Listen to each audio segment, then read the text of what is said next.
5월 가정의 달 첫 주일을 한국 교회는 어린이 주일로 지키고 있습니다. 오늘 우리 주일학교 학생들과 함께 예배드리면서 우리 교회에 속해 있는 모든 어린 심령들, 유치부, 유아부, 유초등부, 그리고 중고등부, 우리 아이들이 정말 이 시대와 구별되게 하나님의 거룩한 백성들로, 거룩한 자손들로 나시린들처럼 정말 구별되게 잘 자라서 하나님의 나라의 영적 리더로 바르게 잘 성장할 수 있기를 주의 이름으로 축복합니다. 제가 어제 이 어린이 주일 말씀 설교를 준비하면서 정말 다른 어느 때보다도 간절한 마음으로 기도하면서 설교가 준비되더라고요. 우리 어린아이들이 정말 너무 귀하지 않아요? 우리 때는 막 보통 5, 6, 우리 어머니는 9까지 낳고 그래가지고 첫째가 누군지 둘째가 누군지 헷갈릴 때도 있어요. 막 이름 부르다 보면. 그런데 요즘에는 정말 집에서 너무 귀하게 우리 아이들을 키우고 있잖아요. 그 아이들을 귀한 만큼 또 더 바르게 하나님 앞에 잘 양육해야 되는데, 저는 오늘 특별히 유아시에서 예배드리는 우리 어머니들, 그리고 함께 예배드리는 우리 학부모님들, 또 우리 자녀들에게 오늘 저희 설교가 정말 특별한 설교가 되고 2020년도 어린이 주일에 드렸던 그 설교가 내 인생에 정말 큰 변화를 주는 능력 있고 영향력 있는 설교였다고 기억되는 설교 되기를 원하는 마음으로 기도하면서 설교를 준비했습니다. 어린이날 또 어린이 주일 하면 생각나는 것이 있습니다. 뭔가요? 선물입니다. 선물. 우리 어린이들 지금 이렇게 같이 예배드리고 있는데요. 여러분 그거 아세요? 여러분의 부모님 세대들이 어린이날 때 어린이 주일에도 선물이 있었어요. 제가 이렇게 나이를 헤아려 보니까요, 제가 중고등부 아이들을 가르치는 교육 전도사 때 중학교 아이들이 지금 학부모들이더라고요, 대부분. 지금 우리 남현희 집사는 내가 교육 전도사, 강도사 맨 마지막 해에 고3이었거든. 그러니까 고등학생들은 이미 이제 우리 보니까 남현희 집사도 벌써 얘가 이제 뭐 중학교 훨씬 컸으니까 이 중학생들, 내가 중학생 아이들 가르치는 그 세대가 지금 이제 어머니 세대가 된 거예요. 아빠 세대가. 우리 정현이는 뭐 주일학교도 안 됐지 뭐. 근데도 지금 이제 어머니가 됐으니까, 아빠가 됐으니까. 그때도 그때 당시에 어린이들이 선물을 좋아했습니다. 그때 당시에 선물이 뭔지 아세요? 가장 받고 싶은 선물이 뭔지 아세요? 한번 띄워보세요. 나이키 신발이었습니다. 나이키 신발. 나이키 신발을 못 신으니까 나이스가 나왔죠. 나이스. 나이키 대신에 나이스를 신었어요. 그 다음에 받고 싶은 게 뭐냐면요, 피자헛. 그때 당시는요, 거의 30년 전에는 피자헛 가는 게 정말 아이들의 꿈이었어요. 그렇죠? 피자. 그리고 마이마이 카세트. 참 받고 싶은 선물 중에 하나였습니다. 여러분 요즘 우리 아이들 선물은 많이 바뀌었어요. 우리 아이들에게 제일 좋은 선물이 뭐예요? 스마트폰이죠. 스마트폰. 근데 이미 우리 아이들이 스마트폰 다 갖고 있습니다. 여러분 그렇죠? 스마트폰. 우리 아이들이 사실 더 좋아하는 것 현찰입니다. 자기들이 마음껏 할 수 있도록 현찰 좋아하죠. 그 다음에 요즘에 이제 조금 더 좋아하는 게 있어요. 받고 싶은 게 뭔지 아세요?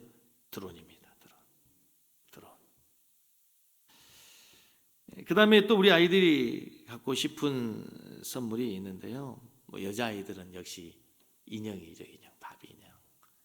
그리고 또 한 가지가 있더라고요. 요즘에 집에서 키우는 강아지, 애완견. 참 갖고 싶어 합니다. 요즘 아이들이. 강아지 사주고 강아지 사달라고 하는 애들이 참 많잖아요. 세상이 많이 바뀌었어요. 선물이. 옛날에 우리 때는 정말 그거 없으면 안 되니까 사달라고 애원하고 눈물 흘리고 엄마한테 아주 간곡히 부탁해도 줄까 말까 하는 그런 시대였는데, 요즘 아이들은 사실은 없는 건 없어요. 다 가지고 있어요. 근데 여러분, 이 어린이날 하나님께서도 우리에게 정말 주기를 원하시는 선물이 있어요. 하나님이 가장 좋은 것으로, 귀한 것으로 우리에게 선물을 주기를 원하신다는 거예요. 하나님이 우리에게 주신 선물은요, 가장 큰 선물을 주시기를 원해요.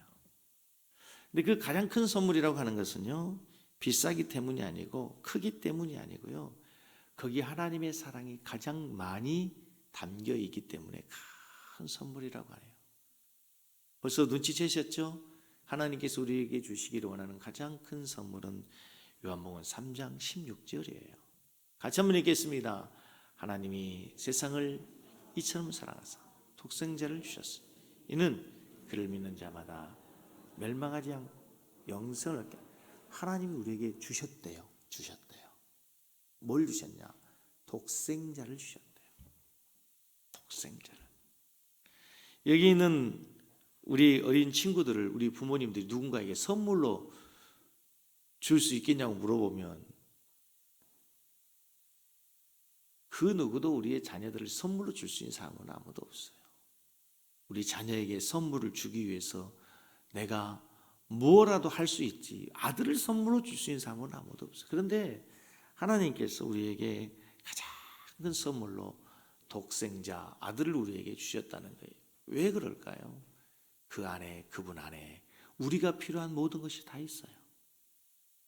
그 예수님 안에 우리 인생들에게 필요한 가장 모든 것들, 그 모든 것이 다 들어있어요. 거기에 지혜도 있고 능력도 있고 권세도 있고 거기에 우리의 구원도 있고 오늘 말씀에 영생도 있다는 거예요. 피자 좋죠. 그러나 먹고 나면 순간에 하루 가지 않아요. 피자 어제 먹은 거 그것 때문에 막 기뻐하고 즐거워하고 그런 건 없어요. 피자는 먹을 때 기쁘고 즐겁지만 하루 지나면 끝이에요. 장난감 좋지만요, 그거 1년, 2년, 10년까지 그거 좋아하는 사람은 없어요. 한 몇 달 가지고 놓으면 실증 나고 또 다른 장난감 필요해요. 오래 갈 수 없다는 거예요.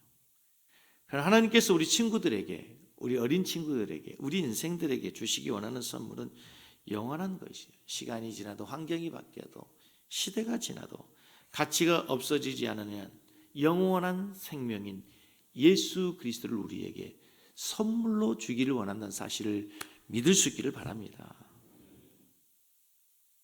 여러분, 오늘 이 설교가 저는 이론적인 설교, 누구에게 배워서 하는 설교가 아닙니다. 제가 어느 날 이 사실을 깨달았어요.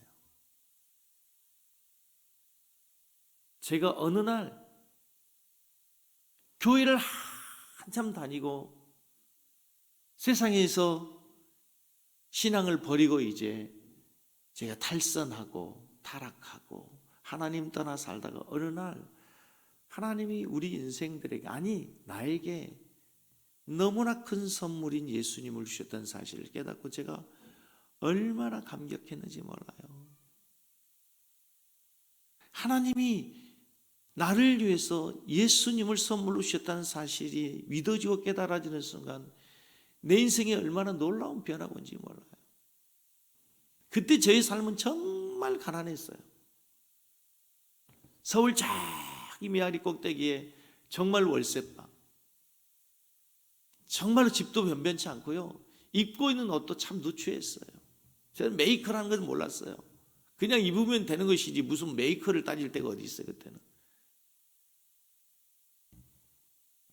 먹는 것도 변변치 않았어요. 사는 것도 변변치 않았어요. 그런데요, 그 예수님을 하나님께서 나를 위해서 선물로 주셨다는 사실을 깨닫는 순간 그렇게 만족할 수가 없더라고요. 그렇게 기쁠 수가 없더라고요. 내 삶이 그렇게 변화될 수 없었어요. 오늘 어린이 주일에 정말 제가 기도하면서 준비한 설교는 이거예요.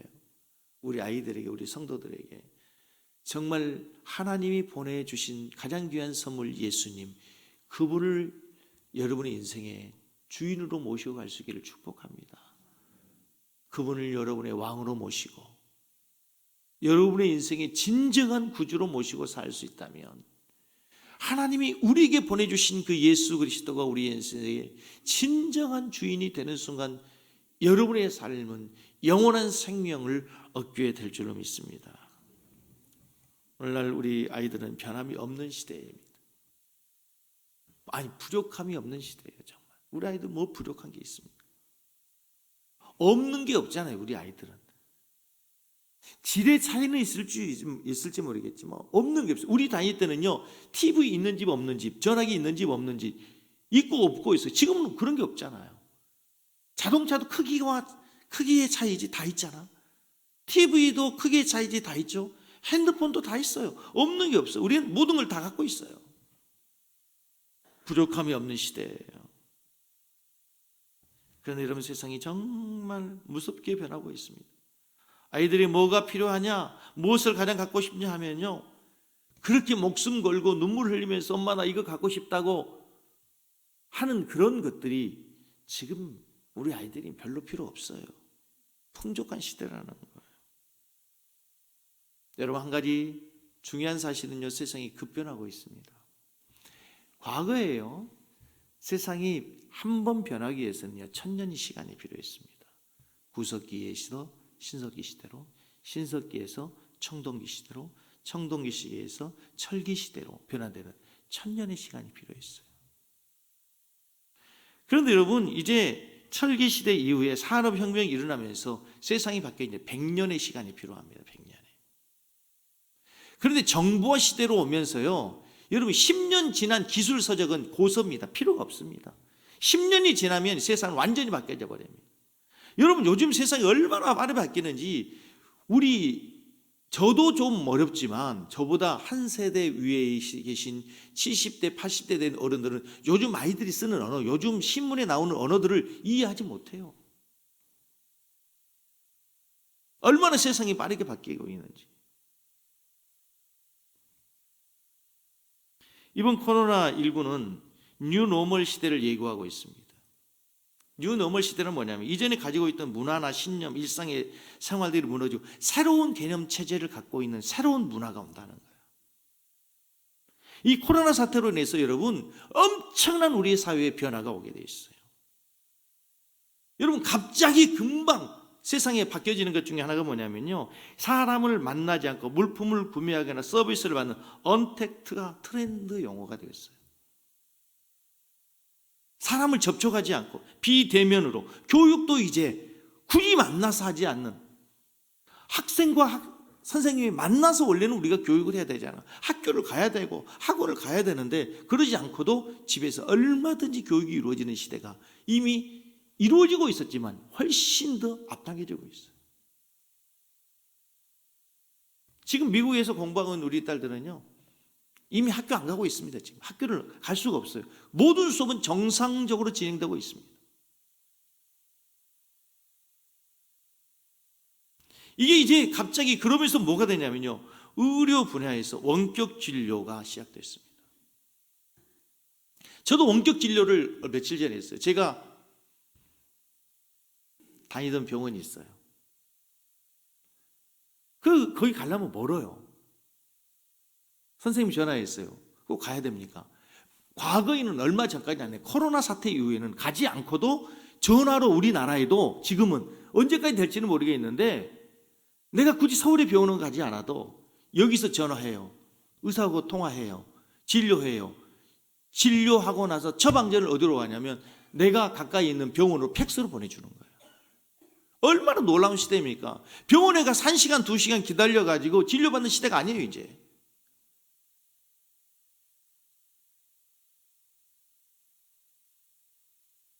이미 컴퓨터가, 정교한 수술은 사람의 손보다 더 정교한 수술은 컴퓨터가 하는 시대가 이미 와버렸어요.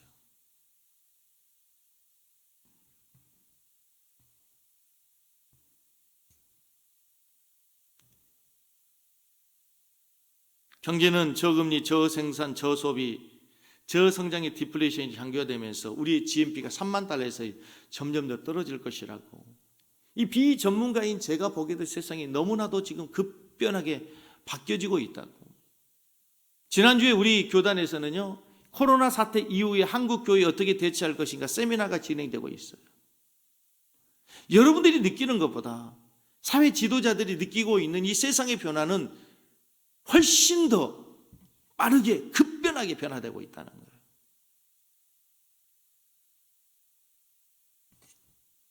포스트 코로나, 즉 코로나19 바이러스가 가져다 준 사회 변화 양상과 추이를 우리들이 생각해 본다면요, 정말 이 세상이 어떻게 변화될지, 무엇보다도 영적인 부분에서 우리는 심각하게 포스트 코로나를 경험하고 있어요.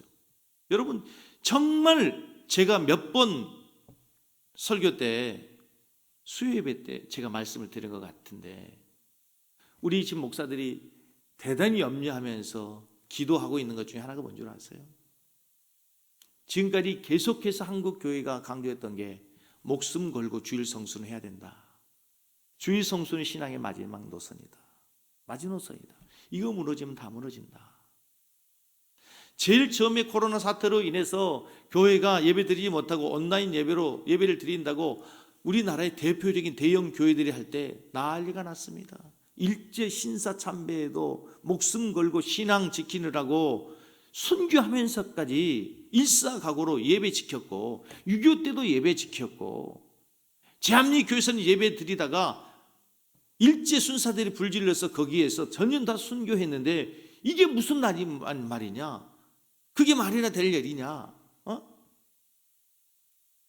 주기철 목사님의 손자가 목회하고 있는 교회가 주한장로교회예요. 그 교회가 주일 예배를 드리지 않는다 할 때 주기철 목사님의 신앙을 이어받은 그 교회가 과연 그래도 되느냐고 한국 교회가 난리 났습니다. 그런데 얼마 지나지 않아서 대부분의 모든 정통 교회들이 앞다퉈서 영상 예배를 드리고 있습니다. 이게 그냥 예배로 끝나는 거 한 번이 아니라 한 달, 두 달 가까이 되면서 성도들의 마음에 심각한 영적인 문제가 오게 되겠다. 아하, 예배는 이래도 되네. 예배는 간소화되고 예배는 짧아지고 성전에 머무는 시간은 점점 없어지고 일주일에 단 몇 분이면 신앙생활이 끝나버리는 거예요.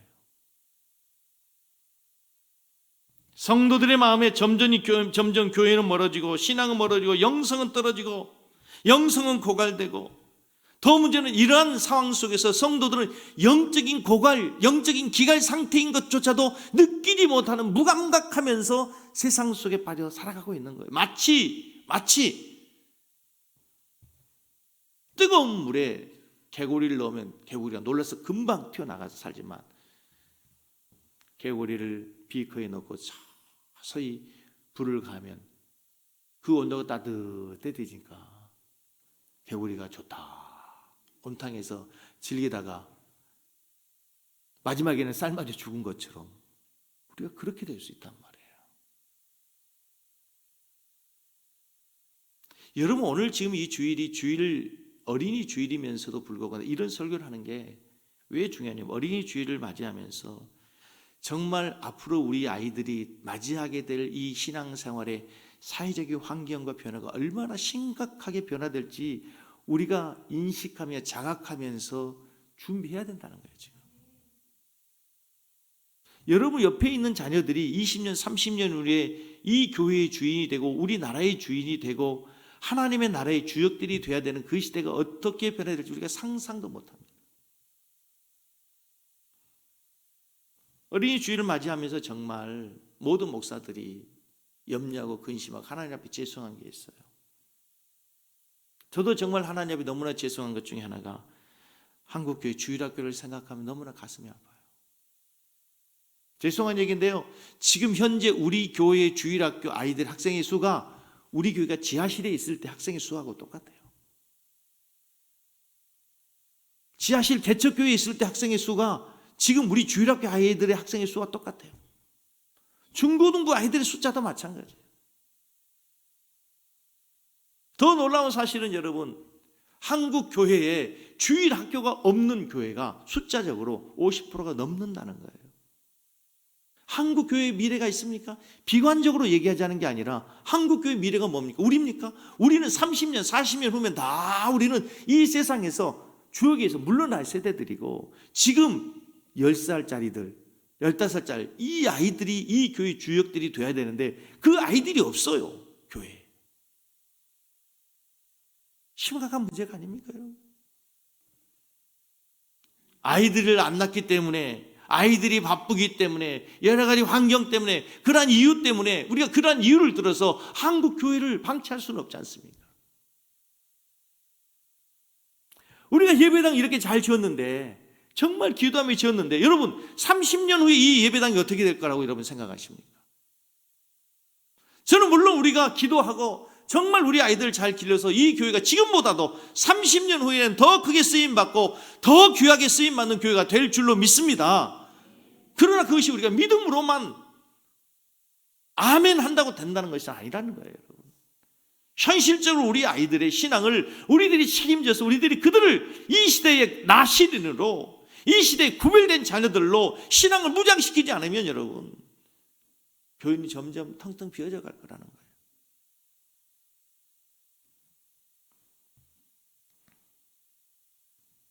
여러분, 우리 자녀들이 맞이할 시대를 한번 진지하게 생각해 보셨습니까? 어린이 주일에 그냥 장난감 사주고 용돈 주고 선물 주고 좋은 데 가서 외식해 주고, 그러면 여러분 어린이날 부모로 역할을 다 하는 겁니까? 우리가 지금 염려하고 있는 상상 속에서 이야기하는 것들이 아마 현실화되는 세대가 되어 있을 거예요. 동성혼, 동성애, 제3의 혼, 이런 것들이 아마 어쩌면 우리나라에도 일상화되어 있을 수도 있습니다. 아마 그렇게 될 것 같아요. 그때는요 AI 시대가 됩니다, 여러분. 우리 공부하는 중고등학교 학생들은요, 확실한 건요, AI의 전문가가 되면은요 시대의 리더가 될 수 있습니다. 반드시 AI 시대가 옵니다. 지금은 자동 리모컨으로 모든 것이 작동되지만 이제 그런 것도 아니에요. 이제 알아서 말로 하고요, 스스로 인식해서. 그래서 여러분 이제 이미 자율주행 시대가 이미 앞당겨져 오고 있다고 그러지 않습니까? 우리가 송산 그린시티 여기가 자율주행 모범 도시로 된다고 하더라고요. 신도시니까 운전자가 필요가 없다는 거예요, 이제. 그런데 더 놀라운 거 있어요. 2020년 1월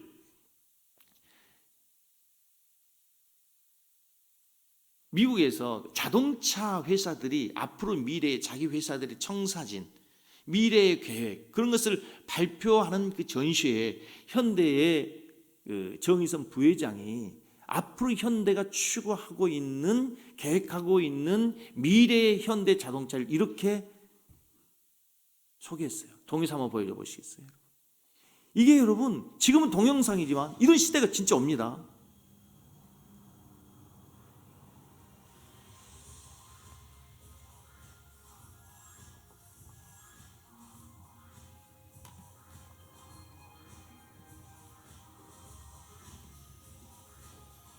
자율주행 자동차가 다니면서요,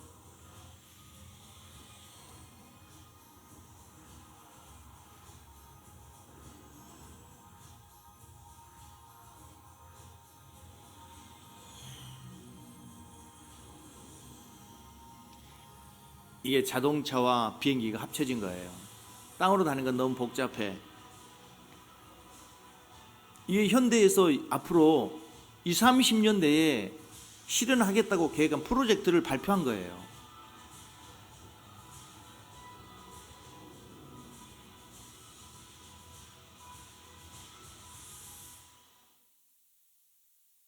이걸 좀 더 자세히 설명하면요, 현대 자동차는 이제 지상으로만 달리는 자동차가 아니라 하늘을 날아다니는 자동차, 직각으로 떠서 수직으로 떠서 자기의 목적지에 가서 자기 집 옥상에 그대로 내려앉는 그런 자동차를 개발하겠다는 겁니다. 사람이 운전하는 시대가 아니고 이제부터는 정말 모든 것이 기계가 모든 것을 대체하는 그런 시대가 올 거예요, 아마.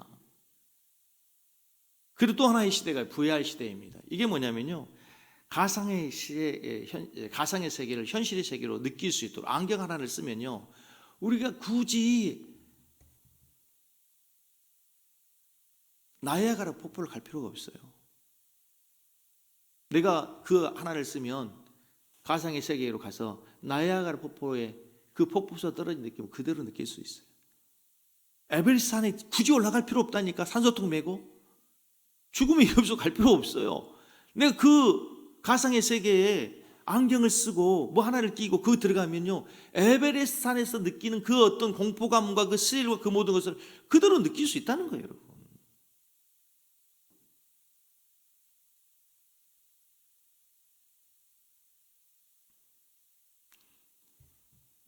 제가 이런 얘기들을 쭉 한 이유가 있어요. 이러한 시대 흐름 속에서 가장 중요한 게 뭐냐면요, 개인의 이기주의입니다. 이제 그리고 편리주의입니다. 이 모든 과학은 편리하자는 거예요. 개인적 유익을 얻자는 거예요. 그런데 교회는 뭐냐? 공동체거든요. 교회는 공동체예요. 이제 재택시대가 되니까 시간 바꿔요. 학교 가는 것도 회사에 가는 것도 어려운데 굳이 교회를 가야 되느냐? 집에서 예배 드리면 안 되느냐? 2020년에 코로나 사태로 해서 우리는 그렇게 예배를 드렸지 않느냐? 교회 청소는 누가 해요? 로봇가 하면 되고. 교회 청소는 누가 해요? 용역 불러서 하면 되지. 장로님, 권사님들이 귀찮게 말이지. 회사에서는 부장님이고 사장님이고 교수가 굳이 와서 청소를 해야 될 필요가 있냐 이거예요. 그러나 여러분, 교회는 그렇게 되어지는 것이 아니에요. 교회는 눈물로 세워지는 것이고 땀으로 무릎으로 세워지는 것이고 공동체로 세워가는 것이지. 무슨 얘기냐? 교회의 위기가 엄청나게 몰려올 거라는 거예요, 여러분.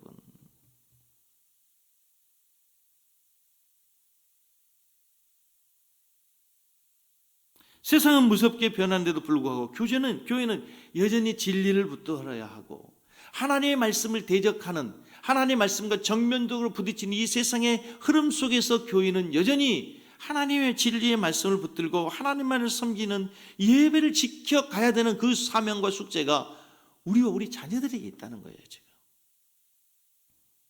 여기 우리의 고민이 있습니다. 무섭게 변하는 세상 속에서 과연 우리는 어떻게 살아야 합니까? 우리 자녀들에게 무엇을 가르쳐야 됩니까? 이번 달 생명의 삶 묵상에 신명기서입니다. 신명기서가 이번 달 묵상하는 생명의 삶의 말씀입니다. 신명기서는 모세가 이스라엘 백성들 애굽에서 출애굽시켜서 광야에서 40년 동안 그들을 훈련하고 같이 생활하다가 안타깝게도 모세가 애굽 땅에 들어가지 못하고 이제 가나안 땅에 들어가지 못하고 가나안 땅에 들어가야 될 출애굽의 2세대들에게 유언하는 내용입니다. 다시 말하면 새로운 세대, 새로운 시대를 살아가야 할 미래의 세대들에게 유언하는 것과 같아요. 그때 모세가 하는 얘기는 이런 겁니다. 너희들이 그 땅에 가면 가나안의 그 강한 7 족속들을 어떻게 이길 것인가, 어떤 전술로 싸울 것인가, 그 땅을 어떻게 차지할 것인가, 이것을 얘기하지 않아요. 그 땅을 하나님께서 너희들에게 분명히 은혜로 줄 것이다. 문제는 그 땅에 들어가서 너희들이 풍요로울 때 너희를 구원하신 하나님을 잊지 않도록 조심해라. 너희가 그 땅에 들어가 살 때에 그 땅의 문화인 가나안의 문화, 우상의 문화를 숭배하면 너희들은 하나님의 징계 속에서 가지고 있는 모든 것을 다 잃어버릴 것이다. 얼마나 놀라운 말씀입니까, 여러분? 너희들이 가나안 땅에 가서 어떻게 그들을 정복하고 어떻게 이기고 그들과 전쟁을 어떻게 할 것인가, 이것에 대해서 모세는 염려하고 얘기하는 것이 아니야. 그 땅에 너희들이 가기는 갈 거야. 미래의 시대가 너희들이 주어질 거다. 새로운 세대, 새로운 문화. 그때 너희들이 중요한 게 있다. 너희가 풍요로워질 때, 너희가 배부를 때에 너희를 애굽 땅 종되었던 곳에서 구원하신 하나님 잊지 않도록 해라. 그 가나안의 문화를 조심해라. 여러분, 이 말씀이 과거의 말씀이 아니라 오늘 이 시대에 우리 아이들에게도 우리에게도 얼마나 동일한 말씀입니까? 우리 어머니 세대만 해도, 아니 우리 시대만 해도 정말 배고프고 힘들고 어려워서 등록금 없어서 눈물 흘리면서 하나님 앞에 등록금 달라고 기도하고 금식한 데 얼마나 많은지 몰라요. 요즘 우리 학생들 등록금 없어가지고 눈물을 흘리면서 금식하면서 하나님 등록금 주세요. 물론 그런 아이들도 있지만요, 나라가 대부분 다 해결해 줍니다. 정말 좋은 나라입니다. 다른 나라에는 마스크 구하기가 그렇게 어렵다는데요, 놀라운 사실은요, 며칠 전에 저희 집 문 앞에 나가니까요, 마스크가 3개가 이렇게 걸려 있더라고요. 저희 정군사님이 저희 집에 이렇게 주소가 되어 있는데 65세 이상 된 할머니들에게, 노인들에게 국가에서 무료로 다 마스크를 공급해 주는 나라, 세계 유일한 나라. 이런 풍요로운 좋은 세상에서 우리가 살고 있대. 그때 조심하라. 하나님의 말씀은 가나안의 문화를 조심해라.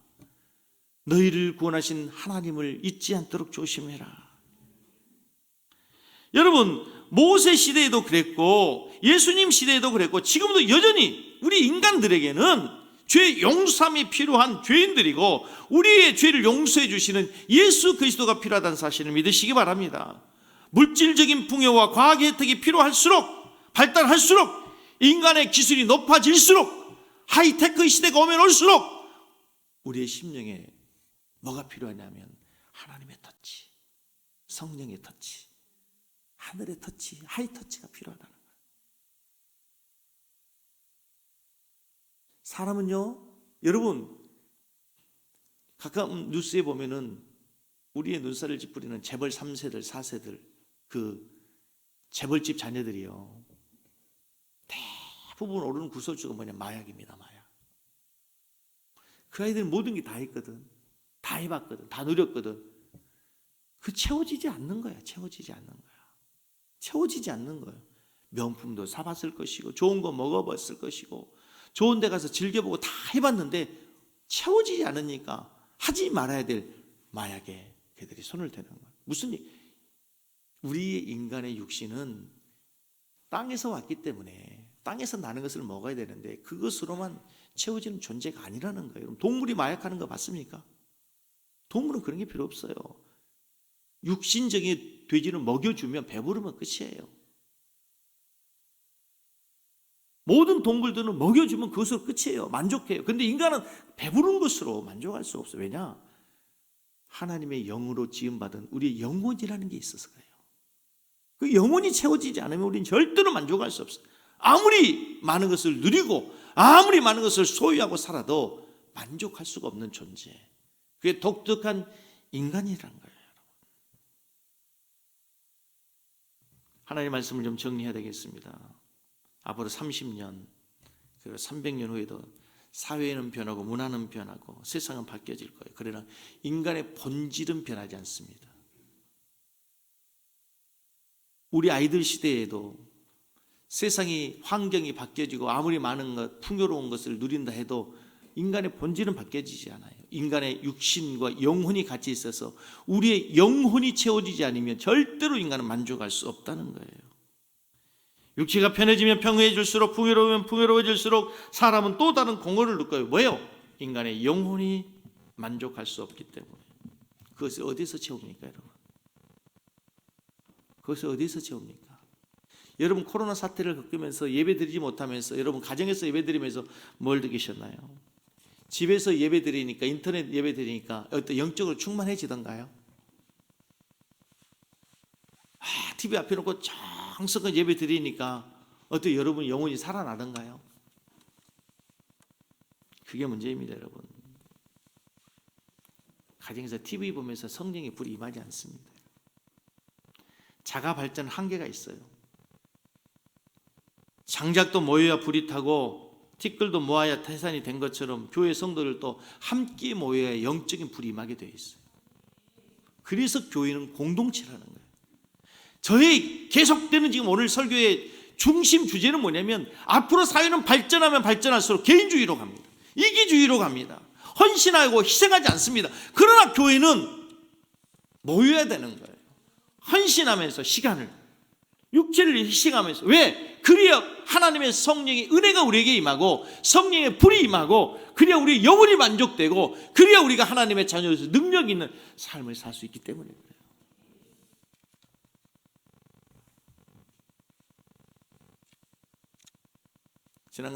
지난주일 수양관에서 일하다가 우리 친구 목사님이 우리 거기 조경을 전공하신 목사님이 계셔가지고 도와주면서 얘기하다가 참 기분 좋은 이야기를 들었어요. 일 끝나고 식사하면서 이제 자녀들이 근황을 묻잖아요. 얘기하다가 둘째 딸 셋째 막내 얘기를 하다가 걔가 임용고시를 한 번에 합격을 했다는 거예요. 그래서 임용고시 돼가지고 지금 이렇게 출근을 한다고. 축하한다고. 그런데 난 그 목사님 말을 잊을 수 없어. 근데 기적이 일어났어. 기적이야. 뭐가 기적인데요? 거기서 얘기 안 하더라고요. 사모끼리 만나고 얘기해가지고 우리 사모가 얘기를 하는 거야. 그 아이가요,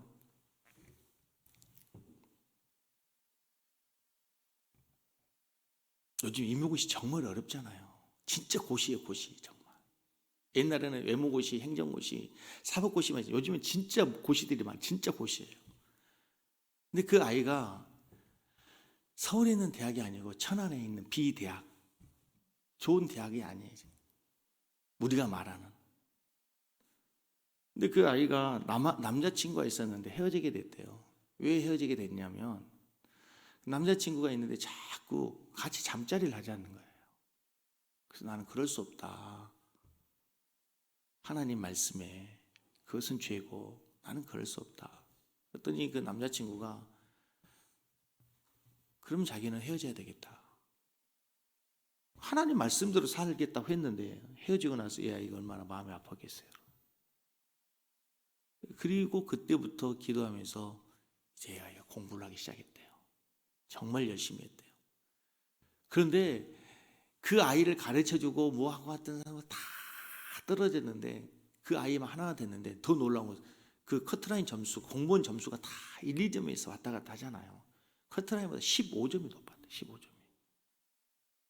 그러니까 아신 분은 뭔가를 아시는 분이야. 15점 국가직 뭐 한 두 개 더 맞으면 되지. 15점이 얼마나 큰 점수, 커트라인보다 15점이 높다는 얘기는요, 이건 한 사람 아시는 분이에요, 뭔가를. 15점이 높았대, 15점. 근데 그런 대학이 아니잖아요, 그러기가. 저는 지금 뭘 얘기하려는 거냐, 그 아이가 그렇게 좋은 점수 합격했다는 얘기를 하려고 한 게 아니에요. 그 아이의 중심, 이 시대의 흐름이 다 그런 데잖아. 아니야. 그런데도 하나님 말씀은 그게 아니야. 그리고 나서 이 아이가 그렇게 하나님의 은혜를 구하면서 그렇게 믿음으로 승리를 했다는 사실이 얼마나 감사하냔 말이에요. 어린이 주일에 나는 우리 교회 아이들 그랬으면 좋겠어요. 다니엘처럼 정말 세상의 어떤 그 풍요로움 보는 것을 신앙과 믿음의 절개로 거절하고 거부하고, 정말 우리의 자녀들이 이 시대의 믿음의 절개를 위해서 사무엘처럼 하나님의 성전에서 하나님의 말씀이 희귀한 시대에 말씀 붙들고 살던 우리 자녀들처럼 승리하며 살아간 자녀들 되기 원해요. 사무엘 시대에 말씀 희귀했다는 얘기는 성경 말씀이 없고 선지자들의 말씀이 없었다는 얘기가 아니잖아요. 말씀이 없었다는 얘기는 성경이 사라졌다는 뜻이 아니라, 기록된 말씀이 없었다는 얘기가 아니라 나를 움직이고 나를 결단하게 하고 나의 삶을 움직이는 살아있는 하나님의 말씀에 대한 반응이 없었다는 거예요. 우리 아이들에게 여러분, 어린이 주일에 뭘 남겨주고 뭘 주고 뭘 가르쳐야 되는지를 제가 이렇게 열매를 토하면서 설교가 끝나야 될 시간이 되는데도 계속 하는 거예요. 지금.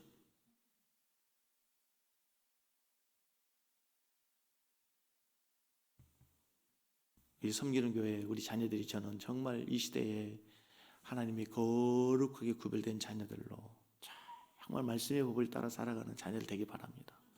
좋은 대학 가는 것, 그게 진짜 인생의 진짜 목적 아닙니다. 좋은 대학 갔는데요, 얘가 며느리라고 데리고 왔는데 남자애를 데리고 왔어. 남편이라고 데리고 왔는데 동성인 여자애를 데리고 왔어. 여러분 어떻게 하시겠어요? 여러분 TV에서요 이 문화가요 정말 너무 이 TV 문화가 너무 이 참 중요한데요. 드라마에서 동성혼, 동성애 이런 게 이제 보편적인 주제가 되잖아. 왜 그런 걸 그렇게 자주 다루는지 모르겠어요. 그래서 방송통신위원회 위원장이 중요한 거예요. 그런 게. 그 사람들의 사상이 어떤 것이냐 그래서 중요한 거예요. 얼마나 문화를 바꿔버린지 몰라. 우리가 처음 볼 때는 에이 왜 그러지? 하다가 계속 그런 주제가 나온 것을 보면서 그 다음부터는 어떤 생각이 나? 아 자연스러워요. 그러면서 아이들은 어떤 생각을 해요? 당연하다고 생각하게 되는 거예요. 그럴 수 있다고 생각하는 거예요. 오늘 우리 교회에 있는 정말 우리 모든 자녀들이 저는 시대를 거스려서 하나님 말씀을 붙들고 말씀 속에서 믿음과 신앙을 지켜내고 살아가는 귀한 자녀들이 될 수 있기를 주님의 이름으로 간절히 축복합니다. 아멘. 우리 찬송을 하나 하겠습니다.